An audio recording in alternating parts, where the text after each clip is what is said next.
আল্লাহ মালাকুল মাউতকে বলবেন, মালাকুল মাউত কি অবস্থা? বলবে সব শেষ। মাইয়াব্বা, কে বাকি? মালাকুল মাউত বলবে জিনেরা বাকি, যাদেরকে দেখা যায় না। আল্লাহ বলবেন জিনদেরকেও শেষ করে ফেলো, রুহু কবজ করো। মালাকুল মাউত আজরাইল জিনদের রুহু কবজ করবে। আল্লাহ এবার জিজ্ঞেস করবে, ইয়া মালাকাল মাউত আখবিরনি মাইয়াব্বা, এবার বলো আর কে বাকি? মালাকুল মাউত বলবে, আল্লাহ মানুষগুলো সব শেষ, জিনগুলাও শেষ, এবার বাকি ইবলিস শয়তান। কে বাকি?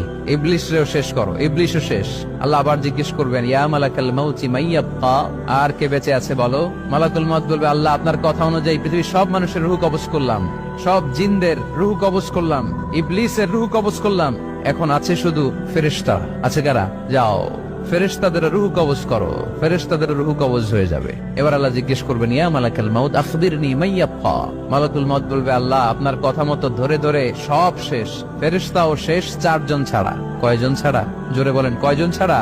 ইসরাফিল, জিব্রাইল, মিকাইল, আজরাইল। আল্লাহ এই 4 জন আমরা বাকি। আল্লাহ বলবে, যাও ইযহাব ইনতালিক ইলা জিবরিল ওয়াকবাদ রূহা, জিব্রাইলের রুহু কবজ করো। ইযহাব ইলা ইসরাফিল ওয়াকবাদ রূহা, ইসরাফিলের রুহু কবজ করো। ইযহাব ইলা মিকাইল ওয়াকবাদ রূহা, রুহু কবজ করো। ওই 3 ফেরেশতাও শেষ। এবার আল্লাহ তাআলা জিজ্ঞেস করবেন, ইয়া মালাকাল মাউত আখবিরনি মাইয়াব্বা, হে মালাকুল মাউত আর কে বাকি আছে বলো? মালাকুল মাউত বলবে, আল্লাহ আপনার কথা মতো মানুষগুলো শেষ, জিনগুলো শেষ, ইবলিস শেষ, আমার বাকি 3 ভাই ইসরাফিল, মিকাইল, জিব্রাইলও শেষ, শুধু আমি, শুধু আমি। আল্লাহ বলবেন, কেউ নাই? মালাকুল মাউত বলবে, না আল্লাহ কেউ নাই। এবার আল্লাহ তাআলা বলবেন, মালাকুল মাউত তুমি তো সবাই রে মারছো, এবার তুমি মরো, এবার তুমি মরো, তুমি মরো। শোনার সাথে সাথে মালাকুল মাউতের কাঁপুনি ছুটে যাবে, খিঁচুনি এসে যাবে ভয়ে।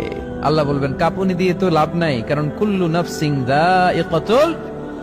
রব্বুল আলামিন বলবেন, মালাকুল মাউত কেঁদো না, এটাই দুনিয়ার বিধান, আমি আল্লাহর দেয়া বিধান, এটাই, জন্মালেই মরতে হয়। যাও, জান্নাত জাহান্নামের মাঝখানে একটা জায়গা আছে, জায়গাটার নাম হলো আরাফ।